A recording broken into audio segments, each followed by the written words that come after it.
প্রিয় ছাত্রছাত্রীরা, আজকে আমি তোমাদেরকে এই ভিডিওর মাধ্যমে ক্লাস 7 এর ইতিহাসে যে সমস্ত প্রশ্নগুলো দেওয়া হয়েছে সেগুলো আমরা আলোচনা করবো আজকে এই ভিডিওর মাধ্যমে।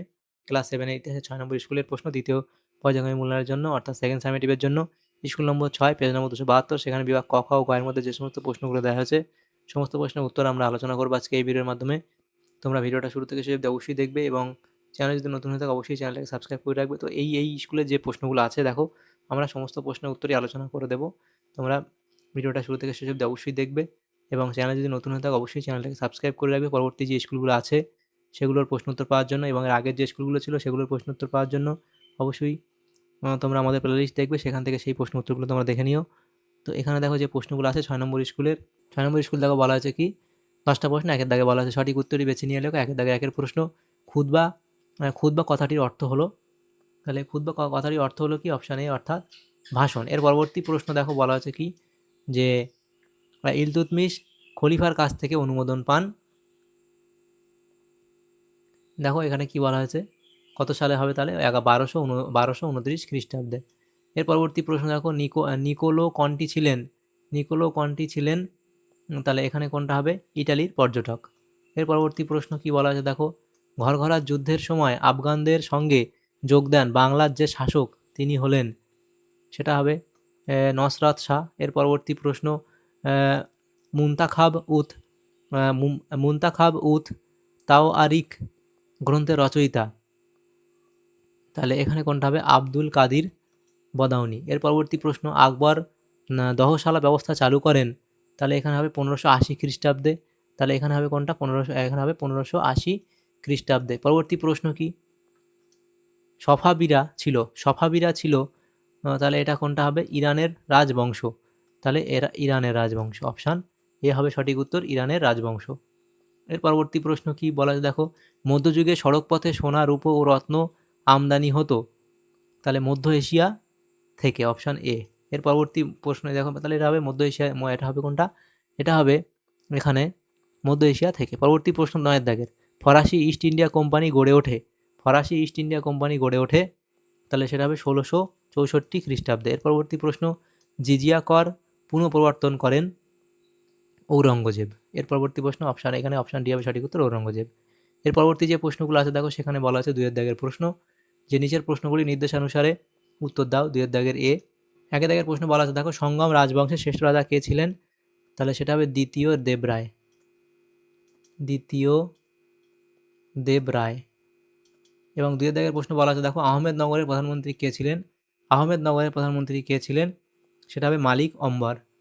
আহমেদনগরের প্রধানমন্ত্রী ছিলেন কে, মালিক অম্বর। এর পরবর্তী প্রশ্ন 2 দাগে, সত্য বা মিথ্যা নির্ণয় করো। 2 দাগের 1, মোগলরা সার্বভৌম শাসকের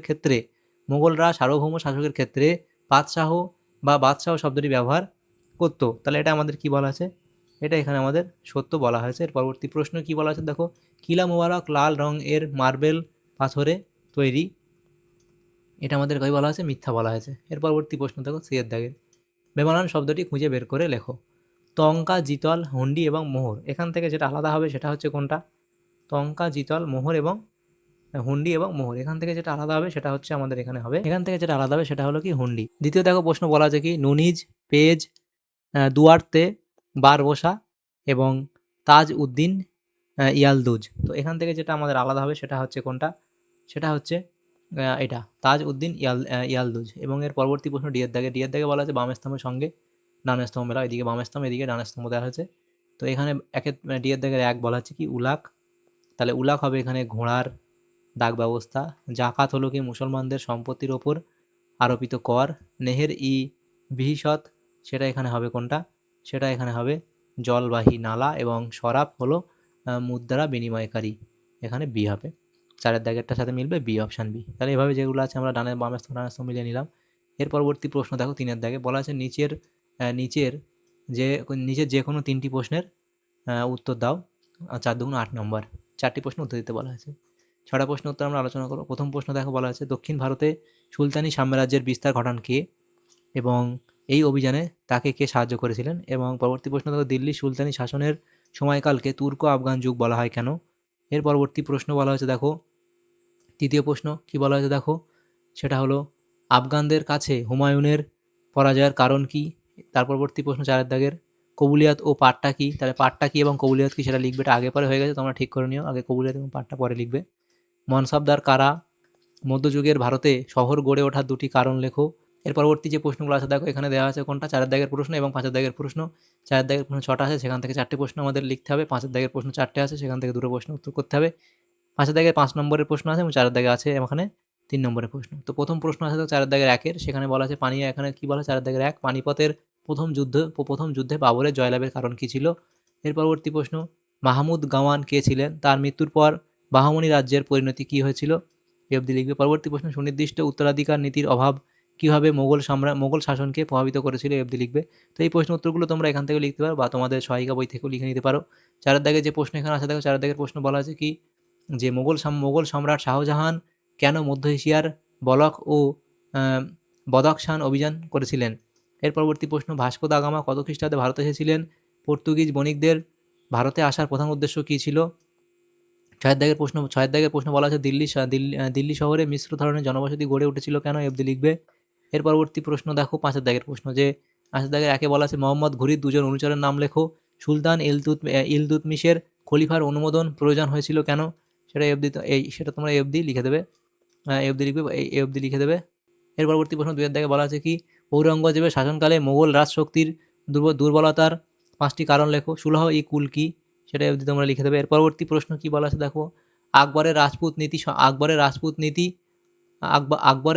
নীতি সংক্ষেপে আলোচনা করো, এই অবধি তোমরা লিখবে। পরবর্তী প্রশ্ন মোগল আমলে ভারতে বাণিজ্যের প্রসারের কারণগুলি সংক্ষেপে আলোচনা করো। মোগল যুগে ভারতের প্রধান শিল্প কি কি ছিল, তাহলে সেগুলো এই অবধি তোমরা লিখে দেবে। তাহলে দেখো এখানে যে প্রশ্নগুলো ছিল ক্লাস 7-এর যে প্রশ্নগুলো ছিল ইতিহাস, সেগুলো আমরা আলোচনা করলাম আজকে এই ভিডিওর মাধ্যমে। 6 নম্বর স্কুলের সমস্ত প্রশ্নের উত্তর আমরা আলোচনা করলাম। দ্বিতীয় পর্যায়ে মূল্যায়নের জন্য ইতিহাস যে প্রশ্নগুলো ছিল ক্লাস 7-এর, সেগুলো আমরা আলোচনা করলাম আজকে এই ভিডিওর মাধ্যমে। তোমাদের যদি সামান্যতম উপকার এসে থাকে ভিডিওটা, অবশ্যই একটা লাইক করবে এবং বেশি বেশি করে বন্ধুদের সাথে শেয়ার করবে। আর পরবর্তী যে স্কুলগুলো আছে সেগুলোর প্রশ্ন উত্তর পাওয়ার জন্য অবশ্যই তোমরা আমাদের চ্যানেলটাকে সাবস্ক্রাইব করে রাখবে এবং এই প্রশ্ন উত্তরগুলো পিডিএফ পাওয়ার জন্য তোমরা আমাদের টেলিগ্রাম চ্যানেলে যুক্ত হয়ে যাবে, তাহলে সেখান থেকে পরবর্তীতে তোমরা এই প্রশ্ন উত্তরগুলো পিডিএফ তোমরা সেখান থেকে পেয়ে যাবে। Thank you, thanks for watching.